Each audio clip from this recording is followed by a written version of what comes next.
नमस्कार विद्यार्थियों, आप सभी लोगों का स्वागत है स्वास्तिक कॉमर्स क्लासेस में।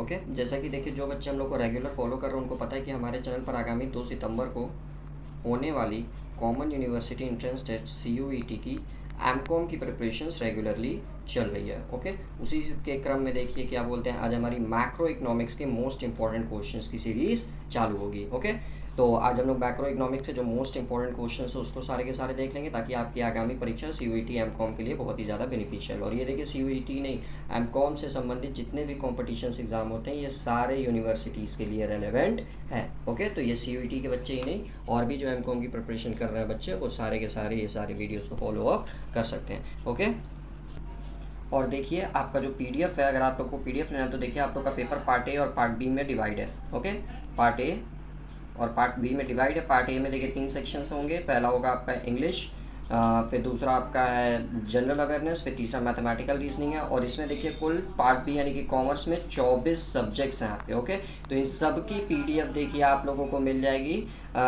हमारे व्हाट्सअप नंबर पे मैसेज करके। ठीक, सिर्फ क्या बोलते हैं, जन्माष्टमी के उपलक्ष्य में देखिए फिर से हमारे चैनल पर वो ऑफ़र वापस आ गया। सिर्फ 99 रुपीज़ में देखिए आप लोगों को ये सारी की सारी PDF सेक्शन वाइज मिल जाएगी। अप्रॉक्स 5000 प्लस क्वेश्चंस आप लोगों को मिल जाएंगे। ओके, 3 प्रैक्टिस सेट्स भी देखिए इसमें इंक्लूडेड है। तो जितने बच्चों को लेना है तो देखिए जन्माष्टमी के उपलक्ष्य के लिए बस ये PDF आपको 99 रुपीज़ में मिल जाएगी। तो इसलिए मैं सजेस्ट करूँगा कि ज़्यादा से ज़्यादा PDF आप लोग ले लें ताकि ज़्यादा अच्छे से आप लोगों की प्रिपरेशंस हो सके। ओके, ज़्यादा इन्फॉर्मेशन के लिए आप लोग व्हाट्सएप पर मैसेज कर सकते हैं, डिस्क्रिप्शन बॉक्स में नंबर है, नहीं तो आप लोग यहाँ पर भी लिख दे रहा हूँ मैं 9682204406। इस पर आप लोग डायरेक्ट मैसेज कर सकते हैं। ओके, सारी इन्फॉर्मेशन आपको मिल जाएगी। लगभग 5000 क्वेश्चंस की सीरीज़ है MCQ फॉर्म में विथ आंसर। याद रखिएगा, विथ आंसर आपको मिलेगा मात्र 99 रुपीज़ में। ओके, तो मैं सजेस्ट करूँगा ज़्यादा से ज़्यादा बच्चे ले लें क्योंकि देखिए 2 सितंबर को ये आपकी परीक्षा और आपके पास बहुत ही कम समय अब बचा है। तो इसीलिए PDF लेके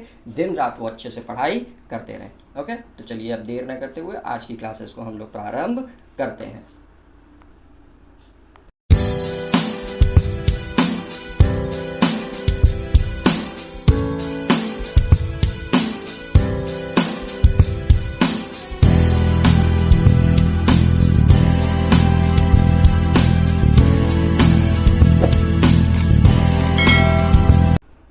देखिए विद्यार्थियों, आज का हमारा मैक्रो इकोनॉमिक्स का सबसे पहला क्वेश्चन यूनिट फर्स्ट है। ठीक, तो basic concept of macro economics, उसी का देखिए पहला क्वेश्चन। तो who is credited with bringing the term the invisible hand in economics, यानी कि हमारे देश में देखिए अर्थव्यवस्था में कितने अदृश्य हाथों का योगदान होता है जो हमारे देश की अर्थव्यवस्था को बहुत ही ऊंचाइयों पर पहुंचाते हैं। ठीक, तो ये कॉन्सेप्ट किस इनविजिबल हैंड का कॉन्सेप्ट किसके द्वारा दिया गया है? एडम स्मिथ, जॉन मैंड्रनस्किन्स, F हाइक या सैमुअल्सन? तो बताइए, द इनविजिबल हैंड का जो टर्म है वो किसके द्वारा दिया गया है? तो ये याद रखिएगा, एडम स्मिथ के द्वारा दिया गया है। Move to the next question. देखिए दूसरा क्या कह रहा है आपसे, macro economics as a separate branch came to be studied after the contribution of economics, यानी कि देखिए मैक्रो इकोनॉमिक्स जो हुआ आपका वो एक सेपरेट ब्रांच बन गया इकोनॉमिक्स का। ठीक, तो ये किसके योगदान की वजह से हुआ आपसे पूछ रहा है। Adam Smith, John mannered Keynes, F hike और सैमुअल्सन। ठीक, जल्दी बताइए, मैक्रो इकोनॉमिक्स किसकी देन है? सिंपल सी चीज़, मैक्रो इकोनॉमिक्स किसकी वजह से बना? तो ये याद रखिएगा, किन्स की वजह से बना था। तीसरा देखिए आपसे क्या कह रहा है, when did the great depression hit the United states, यानी कि यूनाइटेड स्टेट्स ऑफ अमेरिका में ग्रेट डिप्रेशन कब हिट हुआ था, कब आया था? 2007, 1929, 1936 या 2001? तो ये देखिए आपका 1929 में आया था। ओके, नेक्स्ट चौथा देखिए, consider the following statement. Okay, in capital economics there are private ownership of means of production. बिल्कुल सही है। देखिए 3 टाइप की इकोनॉमिक सेक्टर्स होते हैं। सबसे पहला कैपिटलिस्ट इकोनॉमिक होता है जिसमें प्राइवेट सेक्टर्स क्या बोलते हैं, बड़ी भूमिका होती है। दूसरा आपका देखिए सोशियोलॉजी होता है। तो सोशियोलॉजी में देखिए आप लोग को पता होगा कि क्या बोलते हैं, जो गवर्नमेंट सेक्टर होती है उनकी भूमिका होती है। और एक है मिक्स्ड इकोनॉमिक जो हमारे देश में फॉलो की जाती है। तो मिक्स्ड इकोनॉमिक में प्राइवेट सेक्टर और गवर्नमेंट सेक्टर दोनों की भूमिका होती है। क्लियर? तो यहाँ देखिए कैपिटलिस्ट इकोनॉमिक की बात कर रहे हैं तो कैपिटलिस्ट इकोनॉमिक में प्राइवेट ओनरशिप की ज़्यादा भूमिका होती है। जैसे जितनी डेवलप कंट्रीज़ है उसमें कैपिटलिस्ट इकोनॉमी ही फॉलो की जाती है। In communist nation the means of production are owned by the state, ये भी बिल्कुल करेक्ट है। Communist nations like China, China देखिए कम्युनिस्ट कंट्री है, तो वहाँ पे देखिए जो प्रोडक्शंस होता है वो प्रोडक्शंस आपका स्टेट्स यानी कि कंट्री के अधीन होता है, कि मतलब जो भी सरकार कहेगी उसी हिसाब से वो सारा काम होगा, तो ये बिल्कुल करेक्ट है। अब देखिए चाइना में फ्रीडम ऑफ स्पीच तक नहीं है, क्यों? क्योंकि वहाँ पे गवर्नमेंट ने बैन लगा रखा है।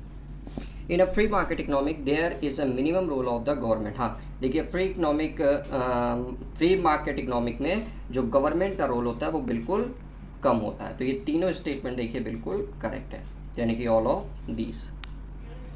नेक्स्ट पढ़ते हैं, पांचवा देखिए अब आपसे क्या कह रहा है। Macro economics is a study of economics that deals with fourth major factor, यानी कि देखिए मैक्रो इकोनॉमिक्स देखिए जो इकोनॉमिक्स में डील करता है उसमें देखिए जो 4 मेजर फैक्टर्स हैं वो कौन कौन से हैं। ओके, पढ़ते हैं ऑप्शन। हाउस होल्ड फिर firms, government and demand supply, household, firms, government and external factor, firms, government, free market and regulations in none of these. तो यहाँ देखिए डिमांड एंड सप्लाई दे दिया है। डिमांड एंड सप्लाई हमेशा याद रखिएगा आपका मैक्रो इकोनॉमिक्स का हिस्सा ना होकर माइक्रो इकोनॉमिक्स का हिस्सा होता है। Okay, house hold, firms, government and external sector, ये देखिए बिल्कुल करेक्ट है। यही 4 मेजर फैक्टर्स होते हैं जिसमें मैक्रो इकोनॉमिक्स चलता है। नेक्स्ट बढ़ते हैं हम लोग।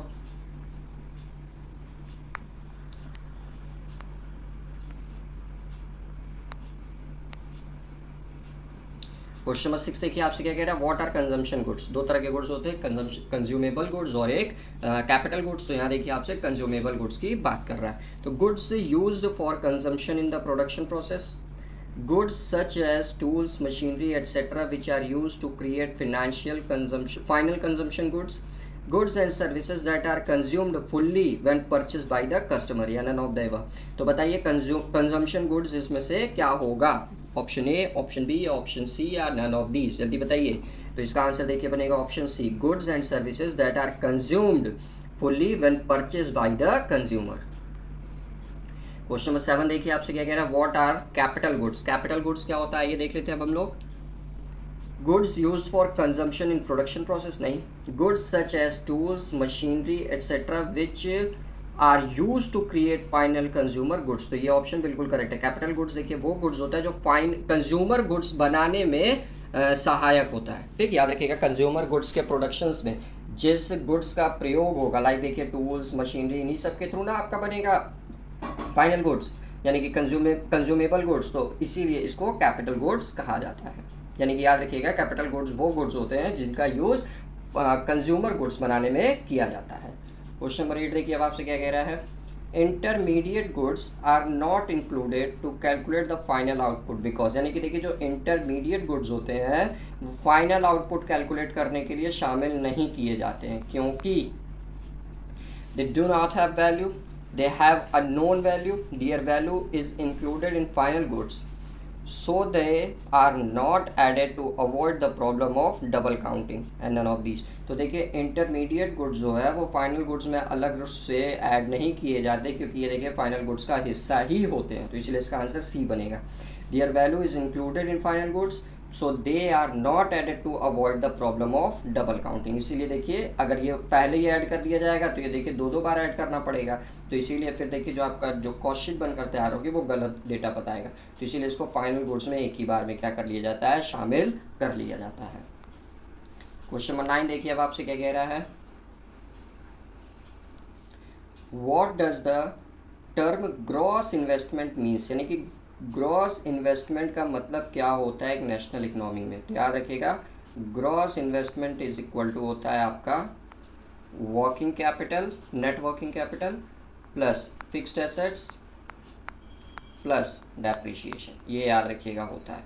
ओके, तो इसमें देखिए ऑप्शन कहाँ दिख रहा है, वर्किंग कैपिटल तो कहीं नहीं दिख रहा है, तो देखिए इसका आंसर ए बन जाएगा, नेट इन्वेस्टमेंट और प्लस डेप्रिसिएशन। ओके, चलिए नेक्स्ट पढ़ते हैं हम लोग। क्वेश्चन नंबर 10 देखिए क्या कह रहा है अब आपसे। What does the term free market denote in terms of economic, यानी कि देखिए फ्री मार्केट आपका किसी भी इकोनॉमिक में क्या बताता है, फ्री मार्केट अर्थात क्या होता है। ठीक, मिनिमम गवर्नमेंट इन्वेंशन, माफ़ करिएगा, minimal government intervention in trade and minimum regulations, maximum हमेशा याद रखेगा फ्री। अभी ऊपर हम लोग देखें फ्री मार्केट डिनोट में क्या होता है, सरकार की जो भूमिका होती है वो बहुत कम होती है, मतलब गवर्नमेंट का जो रोल होता है फ्री मार्केट इकोनॉमी में वो एकदम नॉमिनल होता है, नाम मात्र बराबर होता है। इसीलिए इसका आंसर देखिए ए बिल्कुल करेक्ट हो जाएगा, ये minimum government intervention in trade and minimum regulation. Question number 11 देखिए अब आपसे क्या कह रहा है, dash economics can study the problem of inflation in the country, यानी कि किसी कंट्री में इन्फ्लेशन की अगर स्टडी करनी है आपको तो किस इकोनॉमिक को आप पढ़ेंगे, ओके किसकी स्टडी करेंगे। याद रखिएगा कंट्री की बात हो रही है यानी कि वाइड एरिया है, तो माइक्रो, मैक्रो, स्टैटिक या डायनेमिक, तो ये याद रखिएगा हमेशा आप मैक्रो इकोनॉमिक्स में करेंगे, क्योंकि मैक्रो इकोनॉमिक्स का देखिए जो एरिया होता है वो वाइड होता है।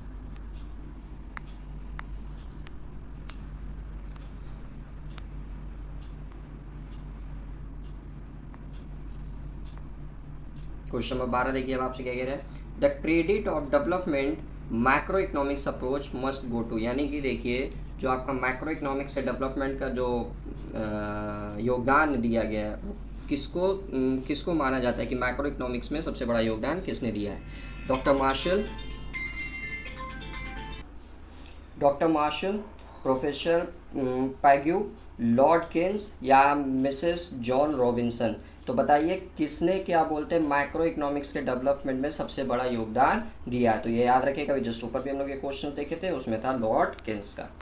13 देखिए अब आपसे क्या कह रहा है, micro economics does not study, micro economic किसकी स्टडी नहीं करता है। होल इकोनॉमी की बिल्कुल करेक्ट है, ये करता है। नेशनल इनकम की ये भी करता है, एग्रीगेट सप्लाई की ये भी करता है। प्रोडक्ट प्राइसिंग ये नहीं करता है, ये याद रखिएगा ये माइक्रो का हिस्सा है। प्रोडक्ट प्राइसिंग मैक्रो इकोनॉमिक्स के तहत नहीं आता है, माइक्रो के तहत आता है।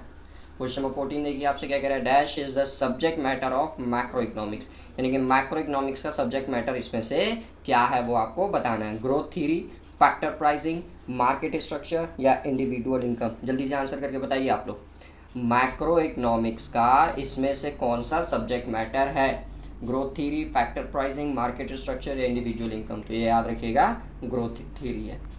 ओके नेक्स्ट क्वेश्चन की तरफ बढ़ते हैं। Question number 15, micro and macro approaches are, यानी कि जो माइक्रो यानी कि सूक्ष्म और मैक्रो यानी कि व्यापक अप्रोचेस क्या है, कॉम्पिटिटिव, अल्टरनेटिव, सब्सटीट्यूट या कॉम्प्लीमेंट्री, बताइए जल्दी। माइक्रो और मैक्रो अप्रोचेस एक दूसरे के क्या हैं, कॉम्पिटिटिव, अल्टरनेटिव है, सब्सटीट्यूट है या कॉम्प्लीमेंट्री है, तो ये याद रखिएगा कॉम्प्लीमेंट्री है एक दूसरे के। नेक्स्ट क्वेश्चन देखिए क्या कह रहा है, state the following statement are true and false, तो देखिए आपके सीयूईटी की परीक्षा में ट्रू और फॉल्स बेस्ड क्वेश्चंस नहीं आते, हमेशा एमसीक्यू बेस्ड आते हैं, ये याद रखिएगा। ओके लेकिन आइए क्वेश्चंस फटाफट हम लोग देख लेते हैं ताकि आप लोग का अगर इससे रिलेटेड कुछ एमसीक्यू बने तो आप लोग इजीली आंसर कर सकें। तो क्वेश्चन नंबर 16 देखिए आपसे क्या कह रहा है, increase in national income is a micro economics goal, तो ये देखिए बिल्कुल फॉल्स है, क्योंकि देखिए नेशनल इनकम, एग्रीगेट सप्लाई सब मैक्रो का हिस्सा होता है, माइक्रो का नहीं। Macro economics adopt lumping method, तो ये बिल्कुल करेक्ट है, माइक्रो इकोनॉमिक्स आपका लंपिंग मेथड अडॉप्ट करता है। ओके नेक्स्ट देखिए question number 18, study of price determination is a subject matter of economics या मैक्रो इकोनॉमिक्स, यानी कि देखिए किसी भी प्रोडक्ट का प्राइस डिटरमाइन करना मैक्रो इकोनॉमिक्स का हिस्सा होता है, तो ये देखिए स्टेटमेंट बिल्कुल गलत है, ये हमेशा याद रखिएगा माइक्रो इकोनॉमिक्स का हिस्सा होता है। ओके 19 देखिए, micro economics deal with the study of aggregate, यानी कि देखिए माइक्रो इकोनॉमिक्स एग्रीगेट के साथ डील करता है, तो ये स्टेटमेंट देखिए बिल्कुल करेक्ट है, एग्रीगेट डिमांड, एग्रीगेट सप्लाई सबके साथ ये डील करता है।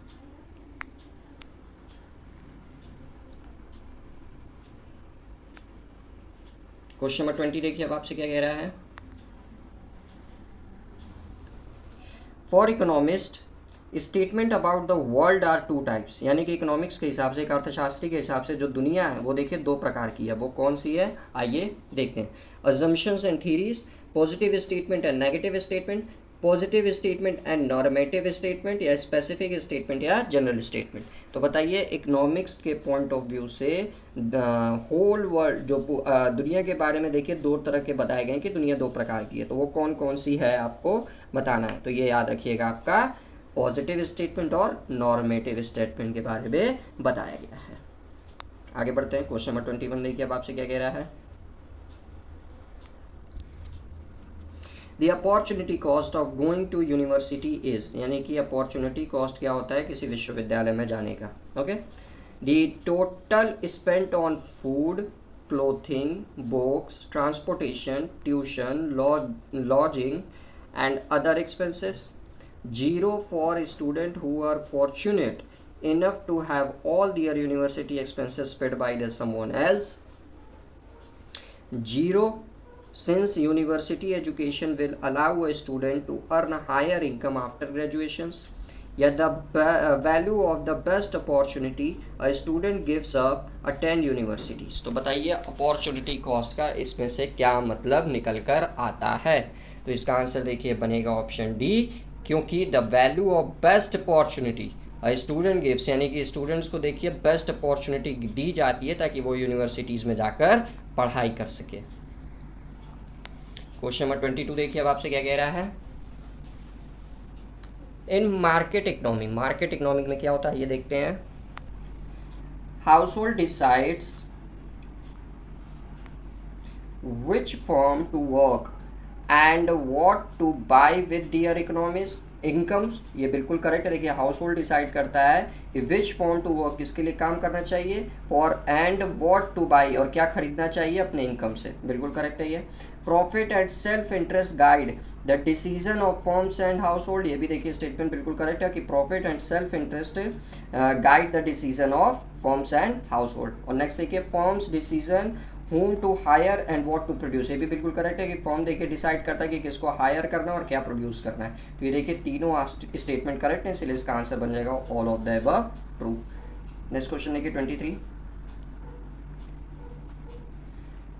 Static such as GDP gross domestic product, the unemployment rate, याद रखिएगा बेरोजगारी दर की बात कर रहा है. The unemployment rate, the rate of inflation and the trade balances are, यानी कि स्टैटिक्स जीडीपी में जो unemployment rate, rate of inflation और ट्रेड बैलेंस होता है वो क्या होता है. Macro since they tell us something about the entire economy. ये देखिए एंटायर इकोनॉमी एक कीवर्ड है तो ध्यान में रखिएगा. Neither macro nor macro but properly in the realm of political science, both micro and micro since they affect individual house hold and forms. तो ध्यान दीजिए क्वेश्चन में कहा था ना मैंने, मार्क करिएगा. तो देखिए अनएम्प्लॉयमेंट रेट यानी कि बेरोजगारी दर, बेरोजगारी पूरे देश की समस्या होती है.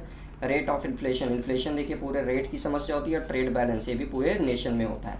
ओके. तो इसीलिए ये देखिए पूरे नेशंस की बात कर रहा है. तो अभी हम लोग कुछ देर पहले आपको बताया था कि जब पूरे कंट्री की बात होगी तो हमेशा याद रखिएगा वहाँ पे मैक्रो इकोनॉमिक्स होता है. ओके. तो इसीलिए इसका आंसर ए बिल्कुल करेक्ट हो जाएगा. मैक्रो सिंस दे है tell us something about the entire economy, यानी कि पूरे देश की इकोनॉमी की बात कर रहा है.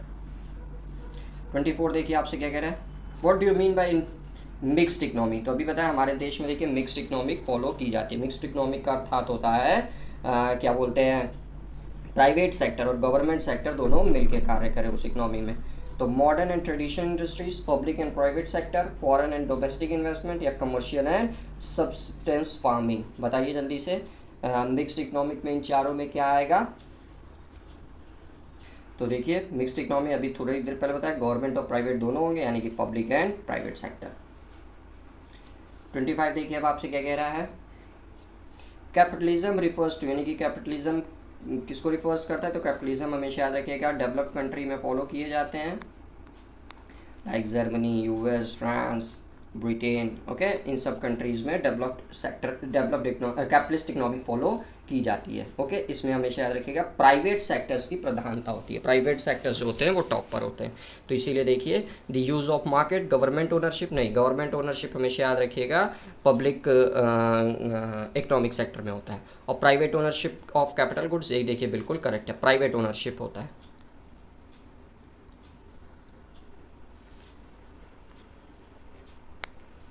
क्वेश्चन नंबर 26 देखिए अब आपसे क्या कह रहा है.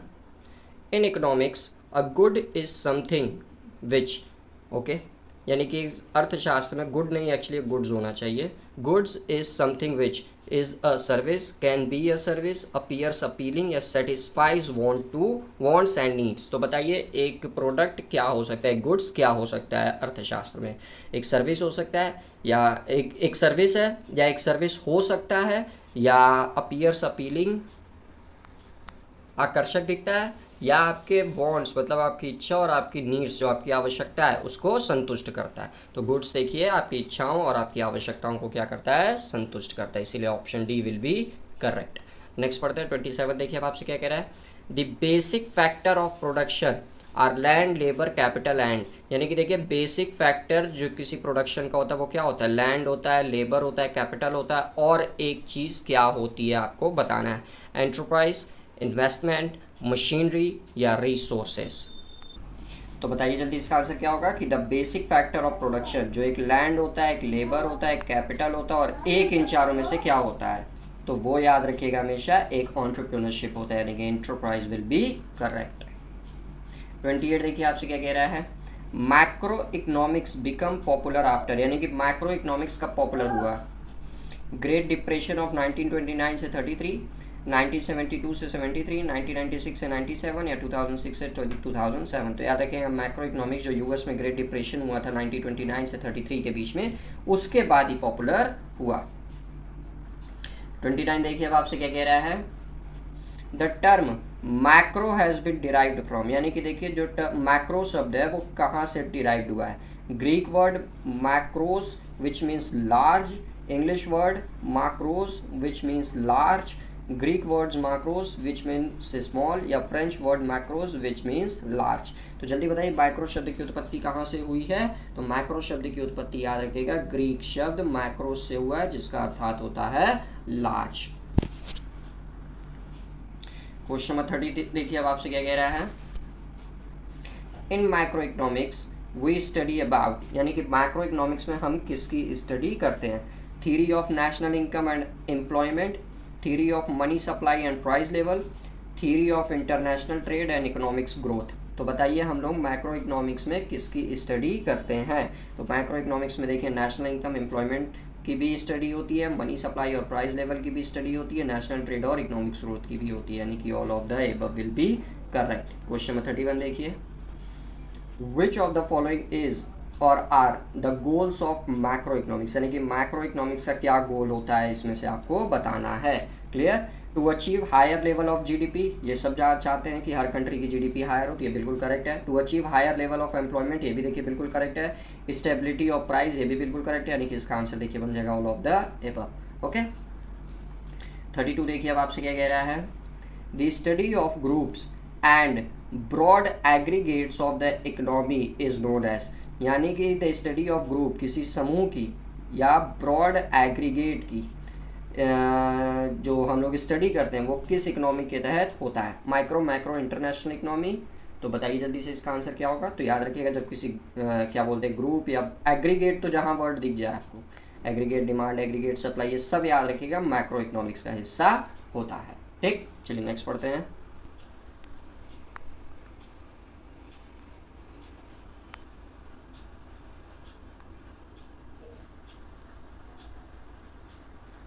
अब देखिए हम लोग यूनिट 2 नेशनल इनकम की चर्चा करेंगे। ओके, मैक्रो इकोनॉमिक्स का नेशनल इनकम।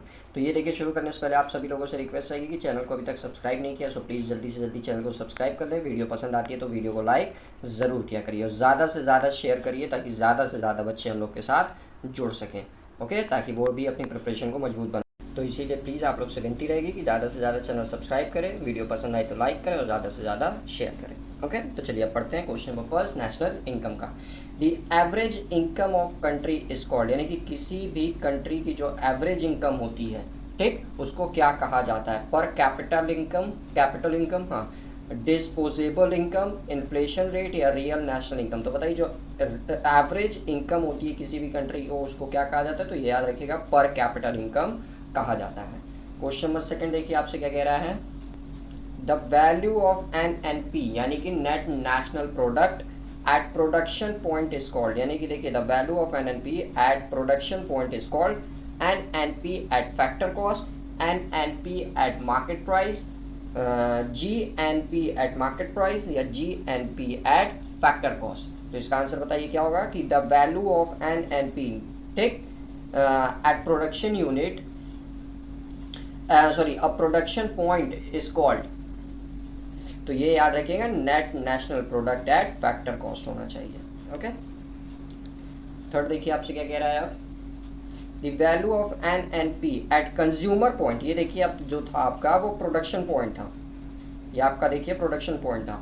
अब जो देखिए आपसे पूछ रहा है वो पूछ रहा है आपका कंज्यूमर पॉइंट, याद रखिएगा अब आपसे जो पूछ रहा है वो कंज्यूमर पॉइंट हो रहा है। तो इसको क्या कहा जाता है, NNP at factor cost, NNP at market price, GNP at market price या जीएनपी एट फैक्टर कॉस्ट। तो याद रखिएगा जब कंज्यूमर पॉइंट ऑफ व्यू की बात आएगी तो इसको एनएनपी एट मार्केट प्राइस कहा जाता है, ओके। और जब प्रोडक्शन पॉइंट ऑफ व्यू से देखेंगे तो ये आपका एनएनपी एट फैक्टर कॉस्ट हो जाएगा। क्वेश्चन नंबर 4 देखिए अब आपसे क्या कह रहा है, When depreciation is deducted from GNP, यानी कि GNP में से जब हम लोग डेप्रिसिएशन घटा देते हैं तो द नेट वैल्यू इज, तो जो नेट वैल्यू आती है वो क्या होती है, जल्दी बताइए। जब हम लोग ग्रॉस नेशनल प्रोडक्ट में से डेप्रिसिएशन सब्ट्रैक्ट कर देंगे तो जो नेट वैल्यू आएगी उसको क्या कहा जाएगा, net national product, net domestic product, gross national product या डिस्पोजल इनकम। तो याद रखिएगा जब जीएनपी में से डेप्रिसिएशन घटा दिया जाता है तभी जाकर आपका एनएनपी आता है, यानी कि net national product, okay. Next पढ़ते हैं क्वेश्चन नंबर 5 देखिए,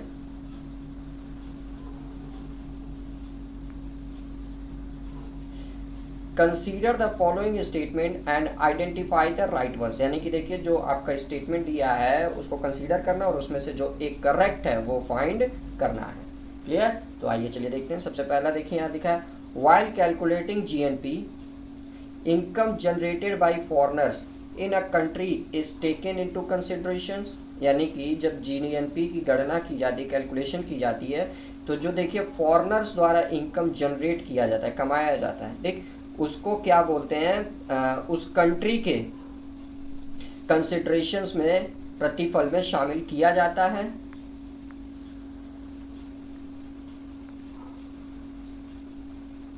और दूसरा पॉइंट देखिए आपसे क्या कह रहा है कि व्हाइल कैलकुलेटिंग जीएनपी, यानी कि ग्रॉस नेशनल प्रोडक्ट की गणना करते समय income generated by national of country outside the country is taken out into account, यानी कि जो भारतीय लोग हैं जो भारत के बाहर देखिए पैसा जनरेट कर रहे हैं कंट्री आउटसाइड, तो उनकी भी इनकम शामिल की जाती है। तो आपको ये बताना है, क्लियर। तो इसका ऑप्शन 1 होगा सिर्फ करेक्ट, कि ऑप्शन 2 करेक्ट होगा, या दोनों करेक्ट होगा, या नन। तो याद रखिएगा जीएनपी की गणना करते समय फॉरेन की इनकम नहीं कंसीडर की जाती है, जो वहाँ के नेशनल्स द्वारा क्या बोलते हैं अर्न किया जाता है, भले वो दूसरे कंट्री में भी जनरेट हो रही हो, ठीक, तो वो पैसे कंसीडर किए जाते हैं। तो इसीलिए option 2 will be correct. Foreigner की इनकम नहीं आएगी, जैसे मान लीजिए कोई भारतीय किसी और कंट्रीज़ में काम कर रहा है तो वो मनी जनरेट कर रहा है, तो वो मनी देखिए कहाँ आएगी, फिर घूम फिर के हमारे ही देश में आएगी। तो इसीलिए वो पैसे देखिए कंसीडर किए जाते हैं while calculating of GNP. Question number 6 देखिए अब आपसे क्या कह रहा है, what is the net value of GDP, यानी कि जीडीपी की नेट वैल्यू क्या होगी ग्रॉस डोमेस्टिक प्रोडक्ट की, जब उसमें से हम लोग डेप्रिसिएशन घटा दें, यानी कि जब जीडीपी में से डेप्रिसिएशन घटा दिया जाएगा तो क्या आएगा, ठीक, net national product, net domestic product, gross national product या डिस्पोजल इनकम। तो बताइए जब हम लोग जीडीपी में से डेप्रिसिएशन सब्ट्रैक्ट कर देंगे तो क्या आएगा, तो ये याद रखिएगा नेशनल डोमेस्टिक प्रोडक्ट आता है। 7वां देखिए आपसे क्या कह रहा है, अब consider the following statement and identify the right ones, इसमें भी करेक्ट आपको बताना है। तो national income is the monetary value of all final goods and services of produced, बिल्कुल करेक्ट है। देखिए जो जीडीपी होती है उसी जीडीपी का जो वैल्यू होता है, ठीक, वही नेशनल इनकम कहलाता है, बिल्कुल करेक्ट है। उसका देखिए जो मॉनेटरी वैल्यू होता है उसी के बराबर वो होता है। जीडीपी क्या होता है आपका, किसी भी कंट्री के जो फाइनल गुड्स और सर्विसेज होते हैं उनका मूल्य। Depreciation is deducted from gross value to get the net value, बिल्कुल करेक्ट है। जब भी किसी ग्रॉस वैल्यू में से हम लोग डेप्रिसिएशन घटा देंगे तो नेट वैल्यू आ जाती है। तो दोनों स्टेटमेंट देखिए इसमें क्या है, करेक्ट है।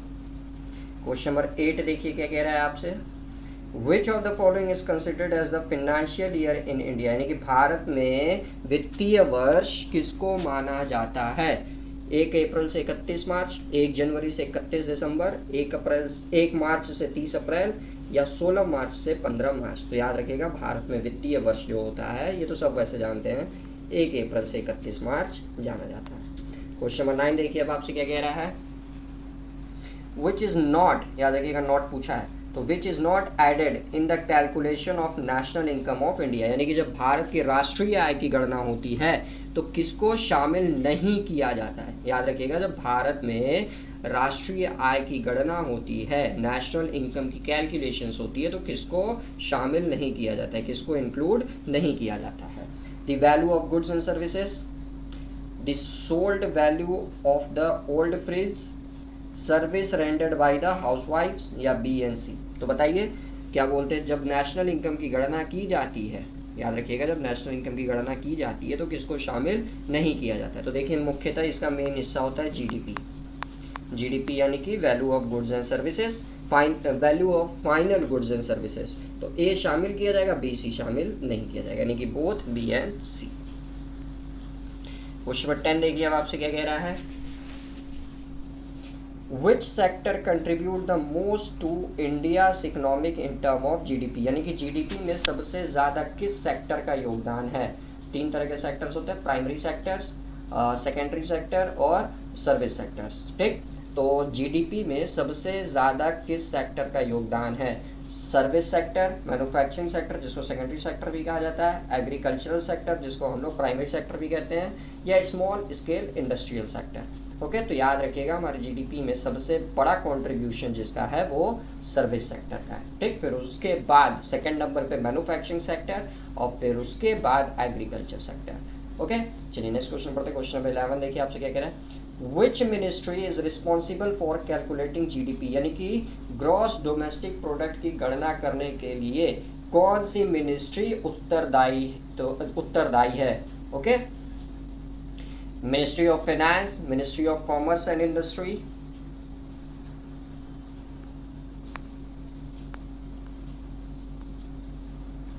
Ministry of central statical and programme implementation, CSO central statical organisation, या मिनिस्ट्री ऑफ कंज्यूमर अफेयर्स। तो बताइए कौन सी मिनिस्ट्री जीडीपी कैलकुलेट करने के लिए उत्तरदायी है। तो याद रखिएगा ऑप्शन सी है, ministry of central statical and programme implementation. Question number 12 देखिए, पूछा आपसे विच इज ट्रू, कौन सा ट्रू है। ओके, तो national expenditure is equal to national income, national expenditure is equal to national income plus national saving, national expenditure plus is equal to national income plus taxes, या national expenditure is equal to national income minus taxes. तो बताइए इसमें से कौन सा statement correct है। तो याद रखिएगा इसमें जो करेक्ट स्टेटमेंट निकल कर आएगा वो आएगा आपका नेशनल एक्सपेंडिचर बराबर नेशनल इनकम, जितना आप कमाएंगे उतना आप खर्च करेंगे। अब क्वेश्चन नंबर 13 देखिए, इसमें क्या कह रहा है, कौन सा ट्रू है। ठीक, तो national income is equal to national expenditure minus indirect expenses, national income is equal to gross national product minus net national product, नहीं इसको घटाएंगे तब तो डेप्रिसिएशन आएगा, इनकम आने का सवाल ही नहीं उठता। नेशनल इनकम बराबर net national product minus indirect taxes. आगे क्या बोला, because from NNP if we minus the indirect taxes it will give us NNP at fix cost which is equal to NI, यानी कि नेशनल इनकम, या national income is equal to personal income. तो याद रखिएगा जो true statement है वो option C है, national income is equal to national net national product minus indirect expenses. Question number 14 देखिए आपसे क्या कह रहा है, there are methods of measuring national income, यानी कि नेशनल इनकम राष्ट्रीय आय कितने तरीके से कैलकुलेट की जा सकती है। ओके, 5, 2, 1 और 3। तो बताइए जल्दी नेशनल इनकम कितने मेथड से कैलकुलेट की जा सकती है। तो नेशनल इनकम याद रखिएगा 3 मेथड से कैलकुलेट की जा सकती है। सबसे पहला देखिए आपका होता है वैल्यू एडेड मेथड, दूसरा देखिए आपका होता है इनकम मेथड, और तीसरा देखिए आपका होता है एक्सपेंडिचर मेथड। ओके, ये 3 मेथड से आपका नेशनल इनकम कैलकुलेट किया जा सकता है। क्वेश्चन नंबर 15 देखिए अब आपसे क्या कह रहा है, if we compare GDP and GNP then, अगर हम लोग जीडीपी यानी कि ग्रॉस डोमेस्टिक प्रोडक्ट या और जीएनपी यानी कि ग्रॉस नेशनल प्रोडक्ट का देखिए कंपैरिजन करते हैं तब क्या होता है। GNP is equal to GDP minus net income from abroad, GNP is equal to GDP plus net income from abroad. और फिर GNP is equal to net national product minus net income from abroad, या GNP is equal to net national product plus net income from abroad. ठीक, तो जब GDP और GNP का देखिए compare होगा तो वहाँ पे आपका यही चीज़ निकल कर आएगा कि GNP is equal to GDP plus net income from abroad. Question number 16 देखिए आपसे क्या कह रहा है अब, select the correct statement. Correct statement आपको सेलेक्ट करना है। ओके, चलिए आइए पढ़ते हैं। Transfer payment are included in national income, यानी कि अगर पेमेंट कहीं ट्रांसफ़र हो रही है तो उसको देखिए नेशनल इनकम में शामिल किया जाता है। Depreciation allowance is part of GNP, यानी कि डेप्रिशिएशन अलाउंस नहीं, डेप्रिशिएशन अलाउड होना चाहिए। ओके, ये अलाउड होगा।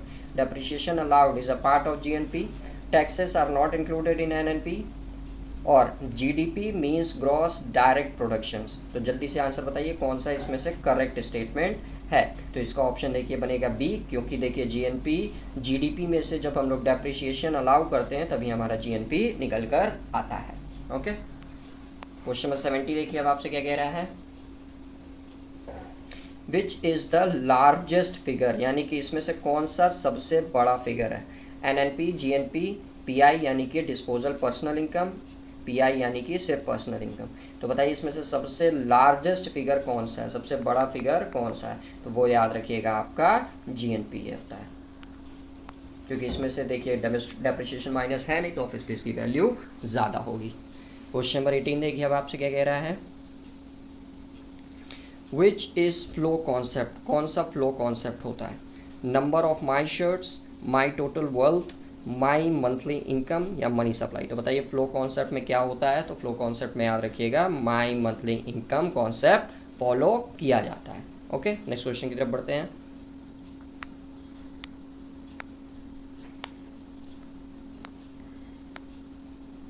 क्वेश्चन नंबर 19 देखिए अब आपसे क्या कह रहे हैं, to avoid double counting when GDP is estimated. Economist, यानी कि GDP की देखिए जब एस्टिमेशन किया जाता है, कैलकुलेशन किया जाता है, तो डबल काउंटिंग्स को अवॉइड करने के लिए जो अर्थशास्त्री होते हैं वो क्या करते हैं, ये आपको बताना है। तो use GDP deflator, calculate value added at each stage of productions, use retail prices या use price of only intermediate goods.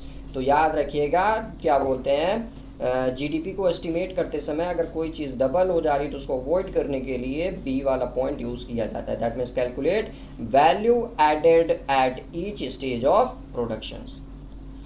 Question number 20 देखिए आपसे क्या कह रहा है, पर्सनल इनकम इंक्लूड्स, यानी कि पर्सनल इनकम में क्या चीज़ें शामिल की जाती हैं, direct taxes, indirect taxes, depreciation या नन ऑफ दीज। तो जल्दी बताइए पर्सनल इनकम में कौन सी चीज़ें शामिल की जाती हैं। तो याद रखिएगा पर्सनल इनकम में डायरेक्ट टैक्सेस शामिल किए जाते हैं।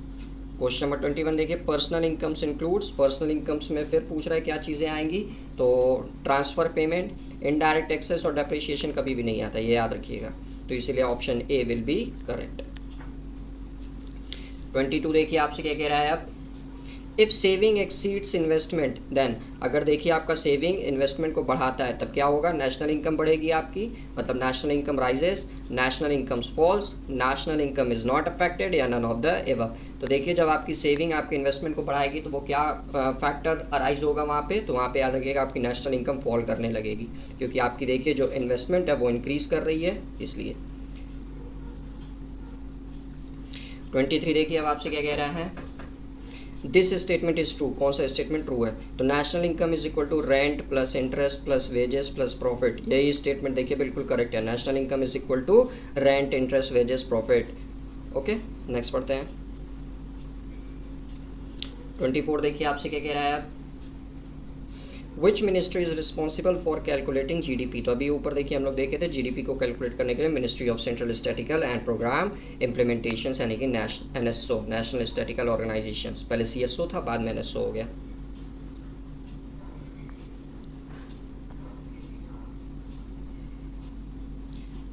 क्वेश्चन नंबर 25 देखिए अब आपसे क्या कह रहा है, which state of India currently has the highest per capita income, यानी कि किस भारत के किस राज्य की जो पर कैपिटा इनकम है वो सबसे ज़्यादा हाईएस्ट है करंटली इस समय आपको बताना है। तो ये गोवा, दिल्ली, महाराष्ट्र या पंजाब। तो जल्दी बताइए कि क्या बोलते हैं, भारत के किस राज्य की जो पर कैपिटा इनकम है वो सबसे ज़्यादा हाईएस्ट है। तो ये याद रखिएगा, गोवा की है। ओके, क्वेश्चन नंबर 26 देखिए आपसे क्या कह रहा है। How much does the primary sector contribute to India's GDP, यानी कि इंडिया की जीडीपी में जो प्राइमरी सेक्टर का योगदान है वो कितना है। तो देखिए 3 इकोनॉमिक्स आपके वो होते हैं प्राइमरी सेक्टर्स। सबसे पहला देखिए प्राइमरी सेक्टर, फिर इंडस्ट्रियल सेक्टर और फिर आपका सर्विस सेक्टर्स। ओके, सबसे ज़्यादा योगदान किसी सेक्टर का होता है तो सर्विस सेक्टर का होता है, जिसका देखिए करंटली है 53.89% के अप्रॉक्स। ओके, दूसरा देखिए आपका इंडस्ट्रियल सेक्टर, जिसका आपका है 25.92 के अप्रॉक्स। ओके, और पहला देखिए आपका प्राइमरी सेक्टर यानी कि एग्रीकल्चर सेक्टर, इसको देखिए 20.19 के आसपास है। ओके, तो यहाँ प्राइमरी सेक्टर पूछा था तो इसका आंसर देखिए बी बन जाएगा, क्योंकि 20 के आसपास वही है। 27 देखिए आपसे क्या कह रहा है। ये एक्सप्लेनेशन देखिए पुरानी है तो इसीलिए इसको इग्नोर कर दीजिएगा। जो बच्चे PDF ले रखे हैं तो वो इसको इग्नोर कर देंगे। नया डेटा आपका देखिए ये है ऊपर वाला, ठीक, इस पर आप लोग ध्यान दीजिएगा। क्वेश्चन नंबर 27 देखिए अब आपसे क्या कह रहा है। Which sector contributes the most to India's economic, यानी कि भारत की इकोनॉमिक में सबसे बड़ा कंट्रीब्यूशन किस सेक्टर का है। Service sector, manufacturing sector, agriculture sector या स्मॉल स्केल इंडस्ट्रियल सेक्टर। तो अभी देखिए हम लोग यहाँ देखे हैं कि सबसे ज़्यादा योगदान देखिए किसका है, तो सर्विस सेक्टर का 53.89%। तो इसका आंसर देखिए ए बन जाएगा। ये वाला एक्सप्लेनेशन फिर कह रहा हूँ इग्नोर करिएगा, क्योंकि ये पुराना डेटा है।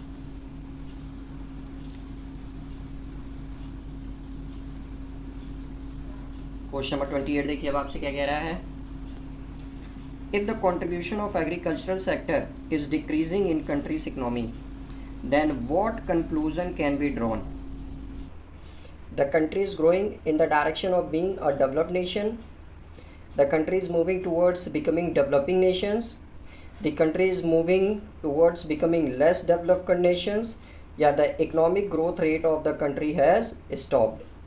तो जल्दी से इसका आंसर बताइए आप लोग क्या होगा कि अगर किसी कंट्री में जो एग्रीकल्चर सेक्टर है, प्राइमरी सेक्टर है, ओके, उसका कंट्रीब्यूशन डिक्रीज होने लगे, कम होने लगे, ठीक, तो क्या प्रभाव, मतलब क्या कंक्लूजन निकल कर आएगा।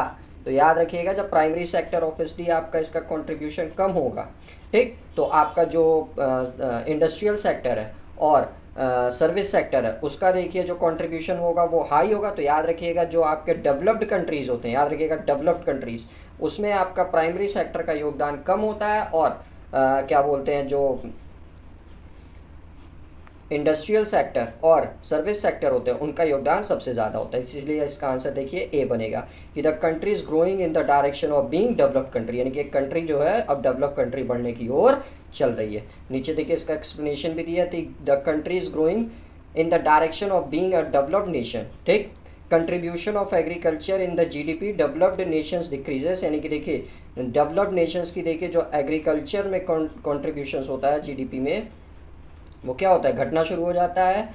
And the contribution of service and manufacturing sector is very high, ठीक। हमारे इंडिया में भी देखिए यही हो रहा है, अब हमारा इंडिया डेवलप्ड नेशंस बनने की ओर मूव कर रहा है, लेकिन ये गलत है। भारत एक कृषि प्रधान देश है, तो भारत में देखिए कृषि की भी भूमिका उतनी ही बराबर होनी चाहिए।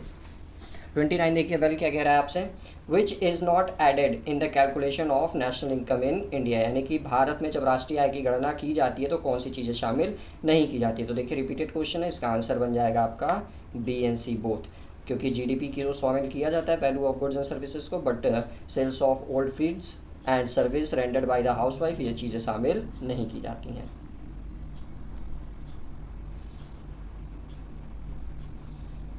देखिए अब आपसे क्या कह रहा है, output means dash unless stated otherwise, okay, यानी कि आउटपुट्स का मतलब क्या होता है आपको ये बताना है।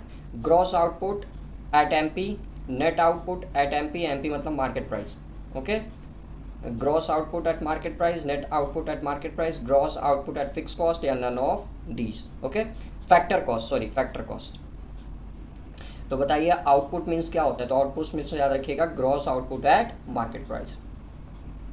31 देखिए अब आपसे क्या कह रहा है, विच of the following is not component of domestic income, यानी कि इन चारों में से डोमेस्टिक इनकम का, याद रखिएगा डोमेस्टिक इनकम का, घरेलू आय का हिस्सा नहीं है, कंपोनेंट नहीं है। Okay, operating surplus, compensation of employees, net factor income from abroad या मिक्स्ड इनकम। तो बताइए इसका आंसर क्या होगा कि इन चारों में से कौन सा आपका डोमेस्टिक इनकम का कंपोनेंट नहीं है। तो वो देखिए ऑप्शन सी होगा, net factor income from abroad, क्योंकि ये तो विदेश की इनकम हुई, कहाँ डोमेस्टिक इनकम हुई, दैट्स व्हाई। 32 देखिए अब आपसे क्या कह रहा है, if factor cost is greater than market price, यानी कि देखिए जो फैक्टर कॉस्ट हो वो आपका मार्केट प्राइस से क्या हो, बड़ा हो।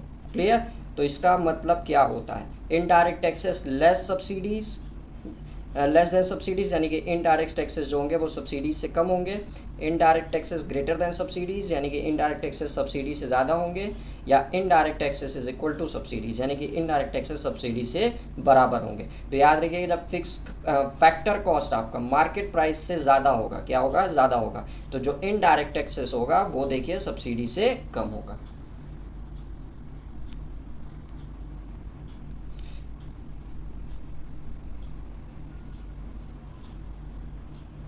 क्वेश्चन नंबर 33 देखिए, an Indian farmer produces wheat without incurring cost of inputs, okay, sells for 1000 to miller, यानी कि देखिए जो फार्मर है वो व्हीट का प्रोडक्शन कर रहा है और वो देखिए फार्मर फिर जो एक मिल का मालिक है उसको 1000 रुपये में वो बेच दे रहा है व्हीट, और फिर व्हीट को फिर who grinds wheat into floor, फिर देखिए वो व्हीट को ग्राइंड कर रहा है, गेहूँ को ग्राइंड कर रहा है जिससे फ्लोर यानी कि आटा बना रहा है वो, फिर उस आटे को देखिए 1200 रुपये में एक बेकर को बेच दे रहा है, किसको बेच दे रहा है, बेकर को। फिर आगे बोला है the baker sells bread to consumer for 1600, अब देखो जो बेकर है उस आटे से ब्रेड बना रहा है और कंज्यूमर को 1600 रुपये में बेच दे रहा है। तो टोटल एडेड रुपीज़, तो टोटल एडेड रुपीज़ कितना होगा सवाल में आपसे ये पूछ रहा है। ओके, तो देखिए आपका जो वो था क्या बोलते हैं किसान, वो उसको देखिए कितने रुपए में बेचा, 1000 रुपये में बेचा, ठीक। फिर देखिए जो आपका ये मिलर था वो कितने रुपए में बेचा, 1200 में बेचा, तो देखिए 1000 की वैल्यू कितने रुपए बढ़ के हो गई, 1200 रुपये हो गई, यानी कि 200 रुपये देखिए बढ़ गई।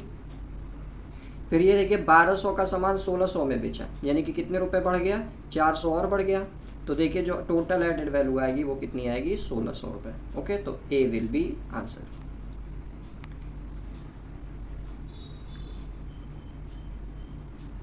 ठीक, चलिए नेक्स्ट क्वेश्चन की तरफ बढ़ते हैं हम लोग। 34 देखिए अब आपसे क्या कह रहा है, विच of the following is not true about final goods, यानी कि अंतिम उत्पाद से संबंधित नहीं है, अंतिम गुड से संबंधित कौन सी चीज़ करेक्ट नहीं है। ओके, चलिए ऑप्शन है ये पढ़ लेते हैं हम लोग फटाक से। Final goods satisfy wants two of ultimate consumer and producers, ये बिल्कुल करेक्ट है। देखिए जो फाइनल गुड्स होता है वो जो आपके अल्टीमेट यानी कि अंतिम, याद रखिएगा जो फाइनल कंज्यूमर और प्रोड्यूसर्स होते हैं उनके वांट्स को सेटिस्फाई करता है, बिल्कुल करेक्ट है ये। Final goods have direct demand as they satisfy the wants directly, ये भी बिल्कुल करेक्ट है। Final goods are subject to further transformations in the process of production, ये देखिए गलत है।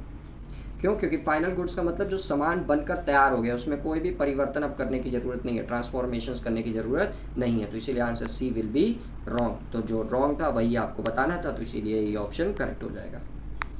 नेक्स्ट देखिए क्वेश्चन नंबर 35 अब आपसे क्या कह रहा है, following is an example of final goods, यानी कि इसमें से कौन सा फाइनल गुड्स का एग्जाम्पल है आपको बताना है। ओके, तो floor used by banker is making biscuits है, फ्लोर यूज्ड बाय बैंकर, ये बैंकर नहीं होना चाहिए एक्चुअली, ये बेकर होना चाहिए, याद रखिएगा बैंकर नहीं होगा ये बेकर होगा। ठीक, तो floor used by baker is making biscuits, unsold stock of goods lying with the seller, tyres purchased bye a transport company, mobile sets purchased bye a mobile dealer. तो बताइए इसमें से फाइनल गुड्स का example कौन सा है।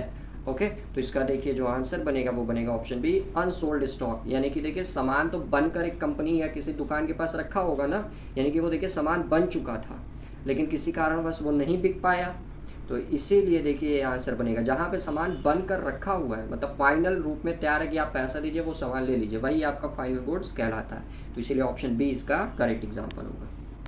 36 देखिए अब आपसे क्या कह रहा है, विच out of the following is not included in estimations of national income, यानी कि नेशनल इनकम कैलकुलेट करते समय कौन सी चीज़ें शामिल नहीं की जाती हैं।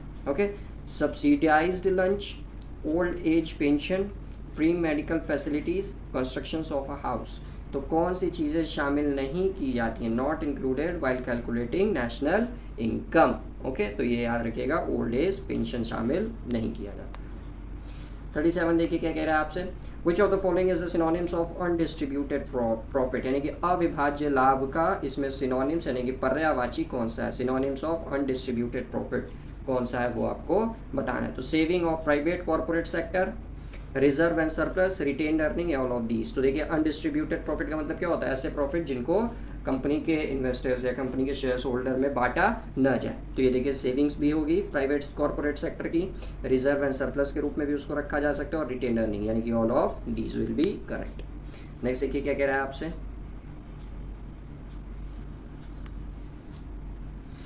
Piyush mother is a teacher, यानी कि पीयूष की माता जी एक टीचर है। शी ऑल्सो टीचर्स पीयूष, और वो पीयूष को भी पढ़ाती हैं। How would you treat this while होगा, यहाँ पे वाइट नहीं होगा, वाइल होगा,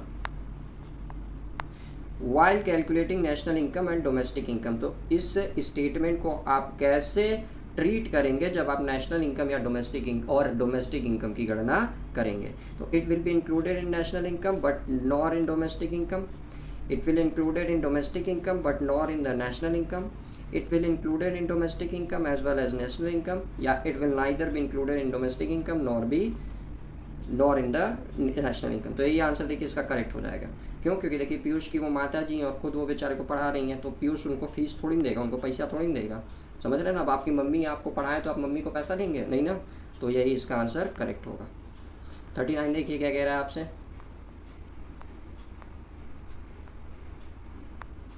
subsidies implies selling the product, यानी कि सब्सिडीज़ देखिए subsidy implies selling the product. तो पहला ऑप्शन देखिए आपसे क्या कह रहा है, to the government at higher price, below the cost of production, sellings the production block. तो सब्सिडी देखिए क्या होता है, कोई भी सामान जिस पे सरकार आपको छूट देती है। जैसे मान लीजिए आप लोग देखते होंगे गैस का सिलेंडर इस समय लगभग 1250 रुपये है, लेकिन उसमें देखिए कुछ पैसे आपके बैंक खाते में भी जाते हैं, समझ रहे हैं ना। तो ये आपको पे करने होते हैं, लेकिन जो इंटरनेशनल मार्केट में गैस का दाम है वो इससे ज़्यादा है, लगभग 1500-1600 रुपये के आसपास, ठीक। तो उसकी छूट दे के गवर्नमेंट आपको ये इतने रुपए में गैस देती है, समझ रहे हैं ना। तो बाकी जो एक्स्ट्रा पैसा होता है गवर्नमेंट अपने पास से भरती है, तो वही चीज़ सब्सिडी कहलाती है।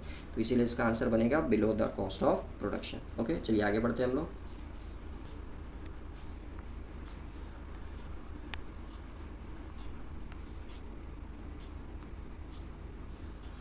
विच of the following is correct, कौन सा स्टेटमेंट करेक्ट है वो आपको बताना है। ओके, तो if the national income rises per capita income must also rises, बिल्कुल नहीं। याद रखिएगा जब नेशनल इनकम राइज करेगी जरूरी नहीं है कि कैपिटा इनकम भी राइज करे।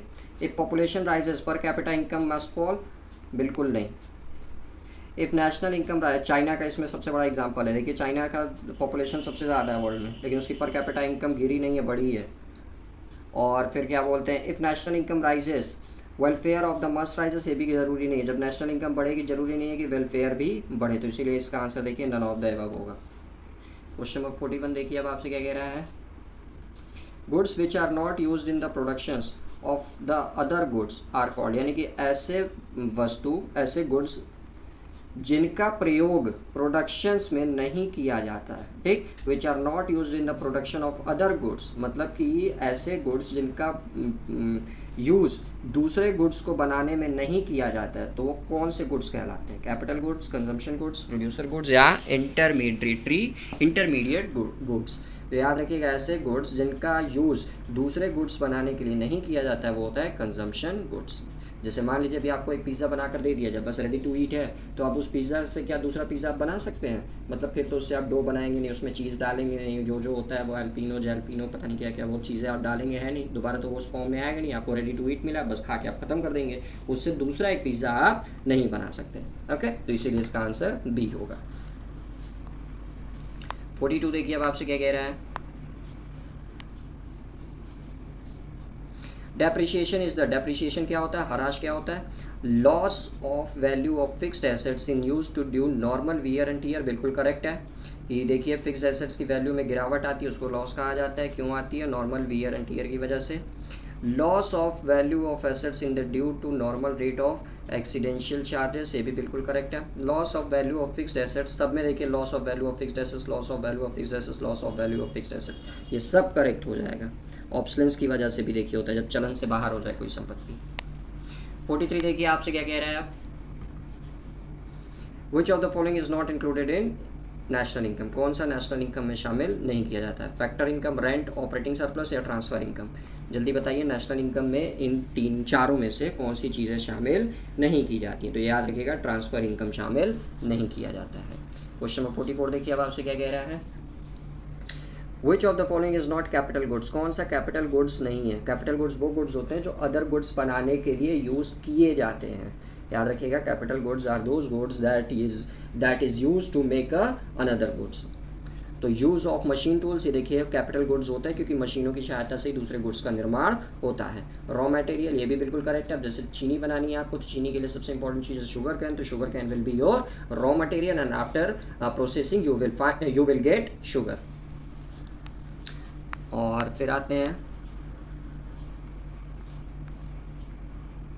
एडवोकेट सर्विसेज या हैवी मशीनरी, तो ऑब्वियसली एडवोकेट सर्विसेज का कोई भी लेना देना नहीं है कैपिटल गुड्स से। 45 देखिए अब आपसे क्या कह रहा है, विच of the following is not intermediate goods, कौन सा इसमें से इंटरमीडिएट गुड्स नहीं है पूछा है, याद रखिएगा नहीं है। तो वीट बिल्कुल है, गोल्ड बिल्कुल है, सर्विस, फिर देखिए सर्विस आ गया, तो सर्विस से कोई भी लेना देना नहीं है। सैंड एंड ब्रिक्स होता है। नेक्स्ट देखिए, which of is the following is not, फिर यहाँ नॉट पूछ दिया है, फाइनल गुड्स नहीं है, इसमें से कौन सा फाइनल गुड्स नहीं है? मशीनरी परचेज बाय डीलर, यही देखिए नहीं है क्योंकि मशीनरी देखिए जब परचेज की जाएगी तो ये कैपिटल गुड्स के तहत आएगा। ओके आगे बढ़ते हैं। नेक्स्ट भी वैसे दिया था आपका machinery purchase by factory, use of petrol, washing machine, तो ये सब देखिए यहाँ डीलर की बात हो गई थी ना। डीलर ही देखिए क्या करता है, प्रोडक्ट को प्रोडक्ट को बेचने में मदद करता है, ठीक। तो इसीलिए देखिए जब कोई डीलर क्या बोलते हैं परचेस करेगा किसी भी गुड्स को, तो वो देखिए रखने के लिए नहीं, आगे बेचने के पर्पज़ से करेगा, समझ रहे हैं ना। तो इसीलिए वो कैपिटल गुड्स के तहत आएगा। फैक्ट्री देखिए जब उसको खरीदेगी तो फैक्ट्री क्या करती है, उसी प्रोडक्ट से दूसरे प्रोडक्ट का निर्माण करेगी, यानी कि जो मशीन है वो आपका फैक्ट्री तक ही सीमित हो जाएगा। तो इसीलिए यहाँ पे ये आंसर नहीं बनेगा। डीलर देखिए क्या करेगा, फाइनल गुड्स देखिए क्या होते हैं कि जिसको आप खरीदे और आप ही यूज़ करें, समझ रहे हैं, जिसको आप खरीदे और आप ही यूज़ करें, कोई दूसरा नहीं, तो वो आपका फाइनल गुड्स में होगा। लेकिन देखिए डीलर क्या करता है, जब मशीनरी कोई परचेस करेगा तो देखिए रखने के पर्पज़ से नहीं, खुद दोबारा बेचने के पर्पज़ से करेगा। तो इसीलिए यहाँ पे ये आंसर बिल्कुल करेक्ट होगा। चलिए नेक्स्ट क्वेश्चन की तरफ बढ़ते हैं। क्वेश्चन नंबर 47 देखिए अब आपसे क्या कह रहा है, विच of the following is not part of national income, इसमें से कौन सा नेशनल इनकम का हिस्सा नहीं है? Depreciation, net factor income from abroad, operating surplus या मिक्स्ड इनकम। ओके तो जल्दी से बताइए इसमें से कौन सा नेशनल इनकम का पार्ट नहीं है? तो ये देखिए ऑप्शन ए, डेप्रिसिएशन नहीं होता है। क्यों नहीं होता है देखिए यहाँ पे दिया हुआ है एक्सप्लेनेशन में, national income is equal to NNP और N means net and gross minus depreciation, यानी कि देखिए डेप्रिसिएशन को हम लोग हटा देते हैं, माइनस कर देते हैं, इसीलिए वो उसका हिस्सा नहीं बनता है। क्वेश्चन नंबर 48 देखिए आपसे क्या कह रहा है, product method of calculating national income is also known as, यानी कि प्रोडक्ट मेथड नेशनल इनकम देखिए कैलकुलेट करने के काम आता है। तो प्रोडक्ट मेथड को और किस नाम से जाना जाता है? Income method, value added method, expenditure method या डिस्ट्रीब्यूशंस मेथड। तो ये देखिए कोई होता ही नहीं है मेथड नेशनल इनकम कैलकुलेट करने का। डी वाला ऑप्शन तो चला गया, तो बचा आपका ABC। तो प्रोडक्ट मेथड देखिए जो होता है उसको हम लोग वैल्यू एडेड मेथड के नाम से भी जानते हैं। नेक्स्ट क्वेश्चन की तरफ बढ़ते हैं।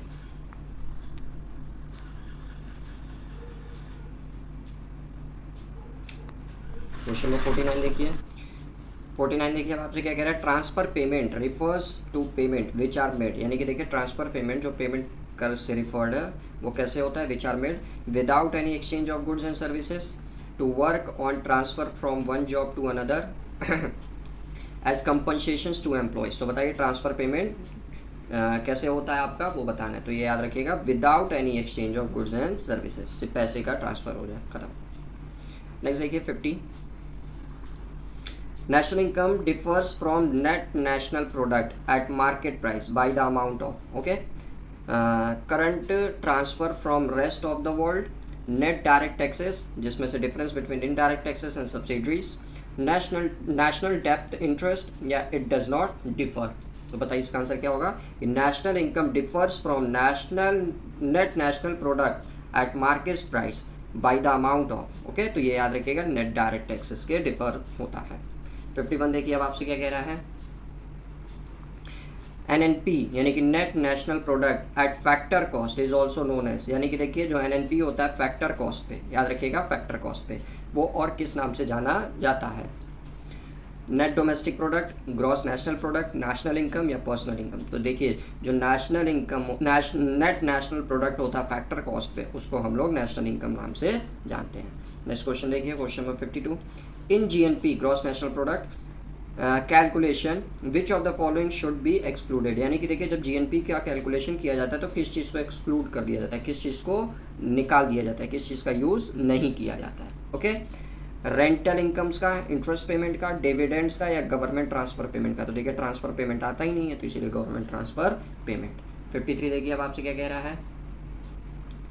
National income differs from net national product eight market price the amount market price by the amount of. तो देखिए रिपीटेड क्वेश्चन, अभी जस्ट हम लोग इसका आंसर देखें तो इसका आंसर बी बन जाएगा, नेट इनडायरेक्ट टैक्सेस। ओके, चलिए आगे बढ़ते हैं। तो आगे देखिए विद्यार्थियों हम लोग कल एक्चुअली सॉल्व करेंगे। तो आज देखिए माइक्रो इकोनॉमिक्स से 2 यूनिट हम लोग सॉल्व किए जो बहुत ही ज़्यादा इंपॉर्टेंट क्वेश्चंस है आगामी CUET MCOM की परीक्षा या कोई भी MCOM की परीक्षा हो किसी भी स्टेट यूनिवर्सिटीज़ की, सारे स्टेट यूनिवर्सिटीज़ के लिए वो रेलेवेंट है। ओके, और इसकी PDF के लिए देखिए अगर आपको चाहिए तो आप लोग डायरेक्ट व्हाट्सएप पे मैसेज कर सकते हैं। याद रखिएगा मैसेज करिएगा 9682204406 पर, इस पर डायरेक्ट मैसेज कर सकते हैं आप लोग। नंबर आपको नीचे डिस्क्रिप्शन बॉक्स में भी मिल जाएगा। ओके, मात्र 99 रुपीज़ में आपको लगभग 5000 प्लस MCQs विथ आंसर मिल जाएंगे, पार्ट ए और पार्ट बी दोनों के, और 3 प्रैक्टिस सेट्स भी आपको मिल जाएगा। ओके, पार्ट बी में देखिए 24 सब्जेक्ट हैं आपके कॉमर्स के, सबका आपको सब्जेक्ट वाइज क्वेश्चन आंसर मिलेगा। ओके, तो इसीलिए मैं सजेस्ट करूंगा कि ज़्यादा से ज़्यादा आप लोग ले लें। 99 रुपीज़ कोई बहुत बड़ी वैल्यू नहीं होती है, बहुत नॉमिनल वैल्यू होती है। इतने रुपए में एक फुल प्लेट मोमोज आप लोग खा लेते होंगे। ओके, तो जस्ट 99 रुपीज़ में देखिए आप लोग को पूरी की पूरी 5000 प्लस PDF मिल जाएगी। ये ऑफर देखिए जन्माष्टमी के उपलक्ष्य में ही सिर्फ अवेलेबल है, 18 और 19 को, सिर्फ आज और कल। ओके, तो इसीलिए 2 दिन का टाइम है आपके पास, 2 दिन में ज़्यादा से ज़्यादा PDF आप लोग परचेस कर ले ताकि आप लोग की पढ़ाई और भी शानदार हो सके। 2 सितंबर को ही पेपर है, ज़्यादा टाइम आप लोग के पास बचा नहीं है, तो इसलिए पढ़ाई अच्छे से करते रहिए। और बाकी वीडियो में तो डेली हमारी क्लास होती ही रहती है। तो चलिए कल मिलते हैं माइक्रो इकोनॉमिक्स की 2nd क्लास में, तब तक अच्छे से आप लोग पढ़ाई करते रहिए और पुराने वीडियोज़ ज़रूर देखिए। सारे वीडियोज़ का लिंक आपको नीचे डिस्क्रिप्शन बॉक्स में मिल जाएगा। ओके, तो चलिए मिलते हैं कल, तब तक अच्छे से आप लोग पढ़ाई करते रहिए।